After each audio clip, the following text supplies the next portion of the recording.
Bismillahirrahmanirrahim. Saudaraku rahimakumullah, kembali ke bulan Ramadan. Nas tentang bulan Ramadan ini terjadi dukhan. Tidak bisa kita pisahkan dengan nas lain lagi yang berkaitan dengan zuhur Al-Mahdi, kehadiran Al-Mahdi.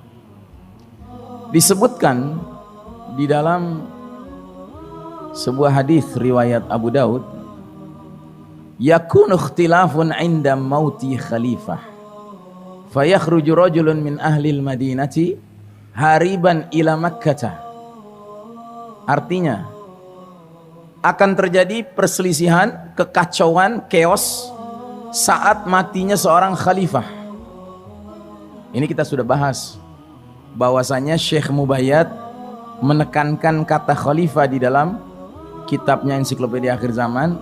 Kata khalifah di dalam hadis itu bukan khalifah untuk seluruh kaum muslimin. Kenapa? Karena kata khalifahnya tidak menggunakan alif lam. Jadi kalau Anda perhatikan baik-baik, kata khalifah itu tidak pakai alif lam ya. Khalifah, bukan al-khalifah. Apa bedanya? Bedanya ketika dia tanpa alif lam, berarti dia indefinite article, indefinite khalifah. Khalifah yang nggak definite, yang mungkin sebagian umat Islam menganggap dia khalifah, tapi sebagian lainnya nggak menganggap dia khalifah. Dan salah satu yang paling mungkin diartikan sebagai matinya khalifah itu harus dikaitkan dengan hadisnya. Hadisnya sedang berbicara tentang Mekah dan Madinah. Berarti tentang penguasa yang cakupan wilayahnya melibatkan Mekah dan Madinah. Negara mana itu? Negara mana itu? Arab Saudi.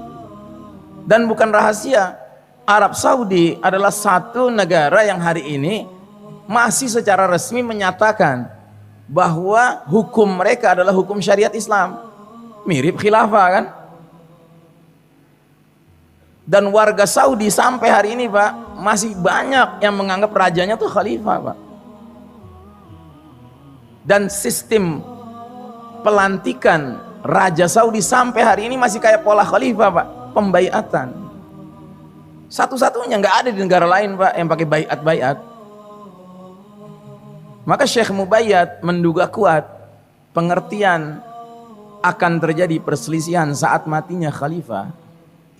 Maknanya adalah Raja Saudi. Jadi ada keterkaitannya antara dukhan terjadi dengan terjadinya chaos di kerajaan Arab Saudi. Sekarang antum bayangkan, ini Ramadan makin dekat Pak. Sementara di Arab Saudi sekarang perpolitikan sudah semakin heboh Pak. MBS, sang putra mahkota yang difavoritkan, Muhammad bin Salman, beberapa waktu yang lalu, baru-baru ini melakukan penangkapan, pemenjaraan. Siapa? Rival dia yang juga anggota keluarga kerajaan. Dan ini isyaratnya terkait, sebab di dalam hadis yang lain Nabi jelas-jelas mengatakan yaqtatilu inda kanzikum thalathatu kulluhum ibnu khalifah. 3 orang akan saling berbunuhan untuk memperebutkan harta perbendaharaan kalian. Mereka semuanya anak khalifah. Anak khalifah dalam pengertian khalifah yang tadi. Berarti apa? Putra mahkotanya 3. Dan memang struktur politik di Arab Saudi, setiap raja baru itu punya hak menentukan 3 putra mahkota. Berarti makin mengarah kan? Kemudian kita kaitkan lagi dengan athar sahabat Abdullah bin Mas'ud, di mana beliau mengatakan di zaman Al-Mahdi, idzan qata'atit turuq at-tijarat wat turuq, apabila perniagaan dan jalan-jalan sudah terputus ya. Jadi Mahdi itu muncul di suatu keadaan dunia jalan-jalan sudah tidak lancar lagi, transportasi sudah nggak lancar, bisnis sudah nggak lancar. Karena apa? Karena terjadi shutdown of modern technology. Jadi kan terkait. Yang kita harapkan urutannya adalah kita masih sempat dengar kabar matinya khalifah itu dan chaosnya negara itu. Karena itu akan menjadi peluit terakhir buat kita.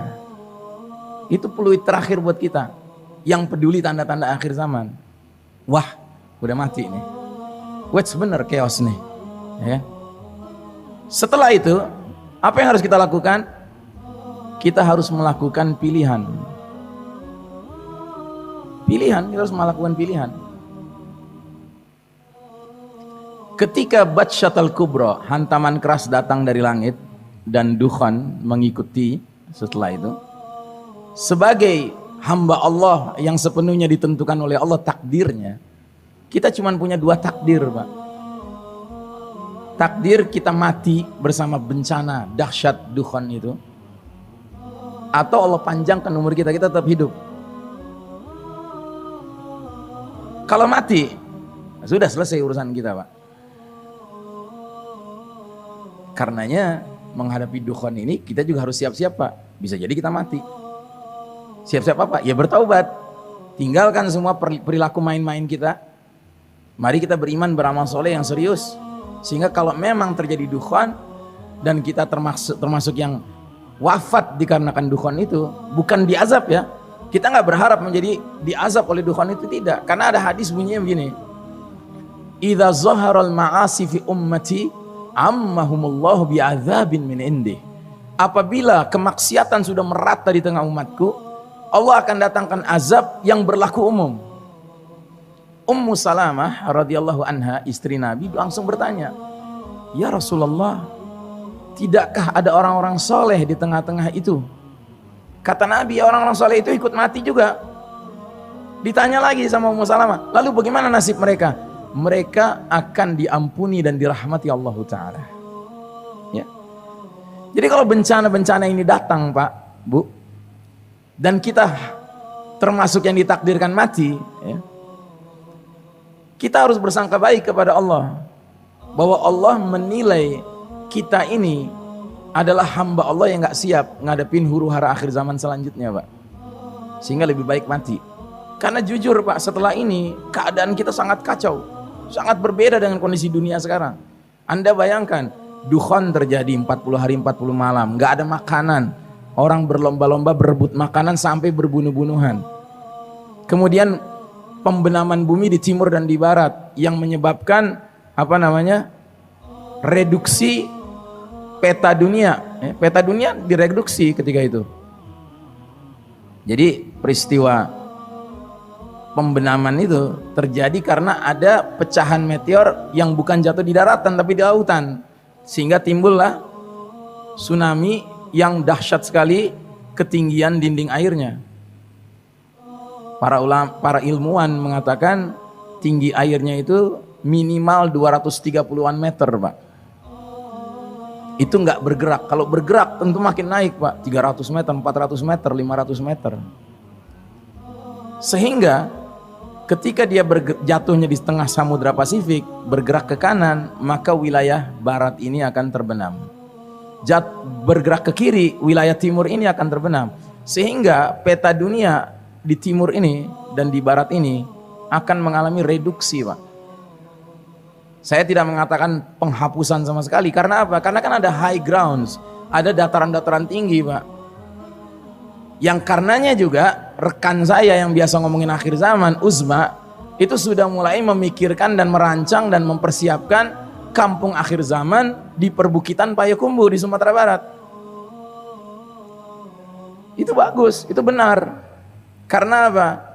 Karena Nabi juga mengatakan di era penuh fitnah, tempat yang aman bagi orang beriman adalah membawa hewan ternak mereka ke lereng-lereng gunung, ke tempat-tempat yang tinggi.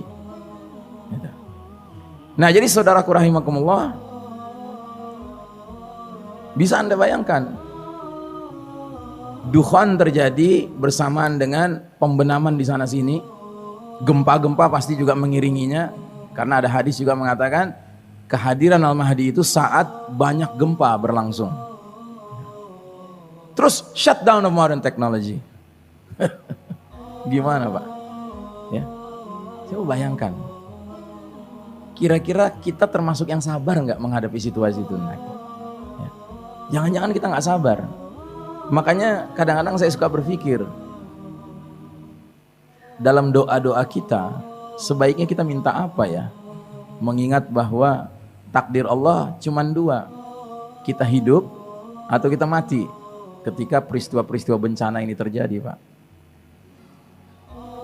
Dan kalaupun kita hidup, kita cuma punya dua pilihan lagi, atau kita menyambut Al-Mahdi atau kita mewaspadai Dajjal. Yang menyambut Al-Mahdi berarti dia hijrah untuk membaiat Al-Mahdi. Sementara yang terpaksa menghadapi Dajjal adalah yang berdiam di tempat tinggalnya. Dan itulah sebabnya saya nggak terlalu tertarik memikirkan bikin kampung akhir zaman di bukit-bukit, di gunung-gunung di Indonesia ini. Karena Indonesia ini jauh dari pusat khilafah nantinya. Indonesia ini akan menjadi wilayah sasaran mangsanya Dajjal. Dajjal tuh akan nyari daerah-daerah pinggiran Mbak, yang umat Islamnya jauh dari khilafah, yang nggak bisa berbaiat pada Al-Mahdi, ya dia datangi. Dia akan tawarkan rububiyah dirinya. Ana rabbukum, aku Rabb kalian. Tapi alhamdulillah Nabi sudah menerangkan, semua diterangkan sama Nabi. Kalau ngadepin Dajjal ini, kalau berbaiat pada Al-Mahdi begini, kan gitu, semua diterangkan. Nah yang penting buat kita tuh sekarang Pak, kita nyiapkan diri. Kalau Allah takdirkan kita yang ini, apa yang harus kita kerjakan? Kalau Allah takdirkan yang itu, apa yang harus kita kerjakan? Ya. Makanya sekali lagi saya katakan, kalau Allah takdirkan tahun ini dukhan terjadi, maka yang kita sekarang ini harus antisipasi adalah berita kematian pemimpin tersebut, lalu chaos negara itu. Sekarang Arab Saudi ini Pak, menjadi negara yang sudah melakukan lockdown, internal lockdown, gara-gara coronavirus. Saya dengar kemarin bahwa orang dari Madinah nggak boleh ke Mekah, orang dari Mekah nggak boleh ke Madinah, orang dari Mekah nggak boleh ke Jeddah, orang dari Jeddah nggak boleh ke Mekah. Jadi semua orang harus diam, stay di tempatnya masing-masing. Ini kan bisa saja coronavirus dijadikan alasan, tapi jangan-jangan ini adalah bentuk penguasaan kekuasaan oleh yang sedang berkuasa di sana untuk mengendalikan masyarakat. Tapi yang jelas ini situasinya seperti demikian. Makanya saya katakan sekali lagi, tidak bermaksud menakut-nakuti, cuman kita perlu khawatir. Kayak-kayaknya sih tanda-tandanya makin jelas. Ini tahun ini. Adapun saya sendiri secara pribadi berdoa terus kepada Allah, ya Allah, tundalah, jangan tahun ini. Karena jujur kita belum siap Pak.